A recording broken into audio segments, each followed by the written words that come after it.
Welcome to another episode of Let's Talk About Clutter. I'm your host, Margo, a professional organizer specializing in chronic clutter.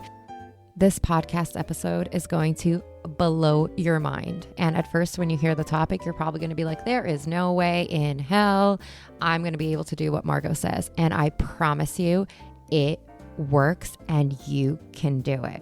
Today, I'm going to teach you how to declutter an entire room in 30 days. That is my promise to you with this podcast. I'm super excited. I don't know if you can tell.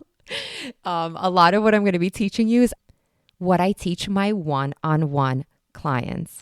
My clients come to me and they're like, I have so much clutter. I'm overwhelmed. I'm stressed. I'm anxious. There is no way I'm going to be able to get rid of all this clutter. And within 30 days and with proper time management and game planning, they are able to do it. It takes a little prep and commitment, and that eye twitch area in your home that causes you anxiety every single time you walk into it will go from messy to clean and tidy with this simple formula that I'm going to teach you right now. So we're going to cover 3 simple steps. And the first one should not surprise you if you've listened to any of my previous podcast episodes or watched my videos. Step 1, the magic is in the planning, something that is often ignored because we want to just jump right in or rather run away from a project. One of the biggest mistakes I see clients make is jumping into decluttering with no game plan. This causes sporadic decluttering all over the house, achieves very little progress, and tires you out real quick. Taking just a few minutes to plan and prep will keep you on track, focused, and here's a little secret. It'll keep your stress and overwhelm low. That is a huge promise, isn't it? But I've done this long enough to know that it works and it's absolutely true. So here are 3 simple steps to planning. So before you jump in, before you decide even what area of your home you're going to start with, you're going to first, step 1, identify all areas of clutter. And this is done through what I call a walkthrough. So you're going to walk around your home with pen and paper or your phone and write down all areas of clutter.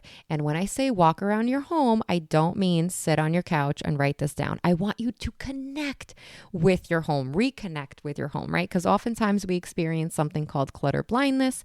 And because we live in our homes day in and day out, we actually underestimate how messy our spaces are. So I want you to start in your entryway and as if you are a realtor, right? Showing off your home, going room by room. So you're going to start at your entryway and you're going to do a walkthrough of your home and you're going to write down all the rooms of clutter. These are big spaces. So your living room, your kitchen, your entryway, your bathroom or bathrooms, all the different bedrooms, things of that nature. So all of the big spaces. Once you're done, this list shouldn't be very, very lengthy, depends on the side of your house. Don't forget your garage. Don't forget your attic or your basement if you have one. Okay. So this should be all of the rooms in your home.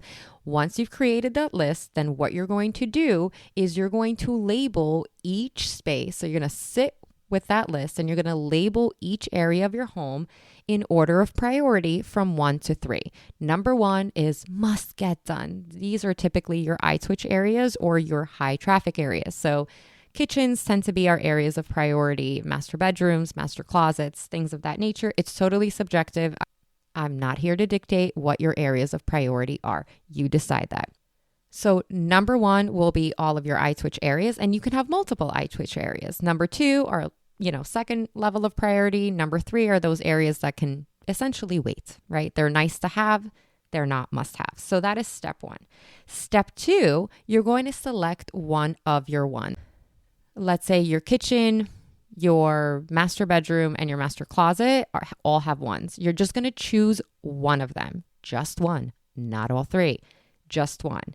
And then what you're going to do is you're going to break apart that area into smaller, more manageable sections. See, we get overwhelmed when we take in the big picture. So if you're just kind of leaving yourself with kitchen, well, you walk into your kitchen and there's like clutter everywhere. The fridge, the freezer, the pantry, maybe you have a table in there, the countertop for sure, the cabinets up or lower.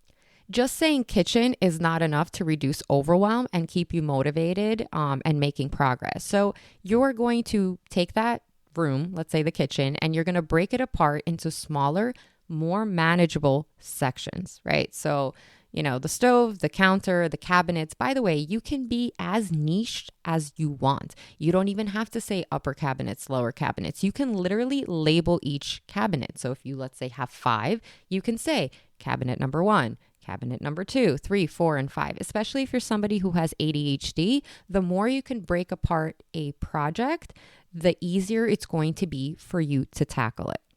Once you're done breaking apart that room, you're going to pin that list into the room that you will be working on. And then step 3, as part of the planning, you're going to pencil in decluttering on your calendar. If it's not written down, it won't be done. That is a fact. We will find reasons to procrastinate. We will find reasons to get distracted. Commit to the decluttering process. Pencil it into your schedule. When can you declutter? Twice a week, 3 times a week. On what days? For how long? It has to be measurable. Maybe I should do a podcast on like smart goal setting when it comes to decluttering and home organization. I don't know, just a thought. But you're going to pencil in decluttering on your calendar. It should be weekly and you should be consistent with it. And as far as for how long you declutter, that's entirely up to you. You can do 15 minutes, you can do 30 minutes, you can do an hour, you can do, let's say, Monday, Wednesday for 15 minutes, and then Saturday for an hour, whatever works for you. The one thing I will say is don't overcommit. This reminds me of like New Year's resolutions when people are like, I'm going to go to the gym 5 days a week. And then maybe they go the first week, 5 days, the second week, 5 days. And then the third week, it's like, I can only do 3. Oh, I can only do 2. And eventually we just stop altogether. So realistic goals, it's better to underestimate your commitment and then increase the frequency or the length, as opposed to saying, I'm going to declutter 5 days a week for an hour, and then you're not meeting goals because life gets in the way, or you have kids, partners, you work outside the home, whatever. And then you're not meeting goal. And what happens when we don't meet goal is we lose motivation and we, quite frankly, feel super crappy. So set realistic goals. Again, you can always increase it. By the way, for more on how to create a decluttering plan for your entire home, I actually host a free live Zoom workshop every other week where I teach you strategically how to create a decluttering plan for your entire space. And I go into it in detail. And of course, you always have the opportunity to ask me questions live. So I will leave a link to that in the show notes. Once you've completed the planning phase, which is so important, don't skip step 1. You can move on to step 2, which is essentially sticking with your schedule, which can be incredibly difficult because first of all, change is hard. Big or small, change is hard. And sticking to a schedule, especially in the beginning, and why so many schedules or so many changes don't work out is because it's a brand new habit that we are expected to build. And building a habit takes time, at a minimum 30 days if you are consistent with your schedule. So don't be hard on yourself, right? It's not going to be easy, but you have to have commitment. And this is why it's so important to have a schedule. So here are a few tips to help you stick with your schedule. My first tip to you is to set an alarm. You're actually going to set 2 alarms. Again, this is a new habit. This is not something that you're used to doing. So it just takes one time for you to sit down and put your alarms in. So you're going to put 2 alarms in. The first one's going to go off when you should start decluttering. So if you penciled in decluttering on Friday at 11 a.m., schedule an alarm for 11 a.m. Your second alarm will actually be the end time. Our brains enjoy knowing that there is an end in sight. And I promise you, in most instances, you will go past the time. Anything beyond what you've planned is a bonus. We like to hit goal. So you started at 11 a.m., you've decided to commit to 30 minutes, set one alarm for 11 a.m., the second alarm for 11:30. The alarm goes off. If you feel like you could do 10 more minutes, 15 more minutes, fantastic. Either way, you've met goal and did a little extra. So this is really important in the beginning when you're building your new decluttering habits. Can't stress that enough. The other thing is I would love for you to set rewards for yourself. See, motivation and momentum oftentimes can die out, and building new habits does require a lot of self-discipline and self-control, because we naturally want to be like, oh, I'll do it next time, or I'll do it next week, or have something else more important to do. I mean, we're human beings. This is just what happens. But whenever we're building a new habit, it helps to have positive reinforcement, right? Not punishment, but positive reinforcement. And a great way to do this is through rewards. Every single one of my clients, I teach them what will be your reward. When you finish, whether it's a small, a section of a space or an entire room, what is your reward? Is your reward maybe something you've wanted to purchase? Is your reward an afternoon out? Is your reward a manicure? Whatever, it's subjective. But the reward that you set for a project that you're trying to complete has to make sense. Like, you have to want it. It can't be just something like, I don't really care. No, because that's not going to motivate you, right? I mean, there's no momentum there. Anytime you set forth to build a new habit, or anytime you're working on a project, set a reward. This is what I'm working towards, right? It's positive reinforcement, and it's going to help you stick with your decluttering schedule. And of course, as a side note, don't forget your supplies. You will need boxes and black garbage bags. I honestly prefer black because if you are someone who struggles to let go, you might be tempted to peek at that bag and remove things that you already put there. A lot of people, when boxes are open or the bags are clear, especially if you're somebody who struggles letting go, and especially if you're new to this, right? You have not yet built your decluttering muscle. So you might be tempted to question your decisions and go through the bag or go through the boxes, which is why I say get, black garbage bags. And if you're going to put things in boxes, just, tape them up, close them up, and even better, get them out of your house as quickly as possible. So far, we've created a decluttering plan. We've identified the area of our home that we will be starting with. We have taken that area and we have broken it down into smaller, more manageable sections. We have created a schedule and we have learned how we stay on track and committed, and how we ensure that 30-day schedule that we've created for that one space, that we stick with it. Now, the third thing is to not do it alone. This has the highest rate of success when you are not doing it alone.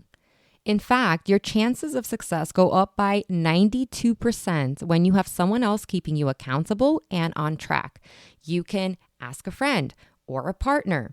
And when I say don't do it alone, it doesn't necessarily mean that a person is actively helping you. I mean, look, in a perfect world, your husband or wife, partner, family members, other people in the house would be helping you. But I've worked with enough clients to know that oftentimes it's like a solo journey, as in you're the main person who's decluttering. So when I say don't do it alone, I'm talking more about accountability and motivation as opposed to a live person doing it with you. If that's the case, by the way, that's fantastic. Right? But I'm trying to keep it real.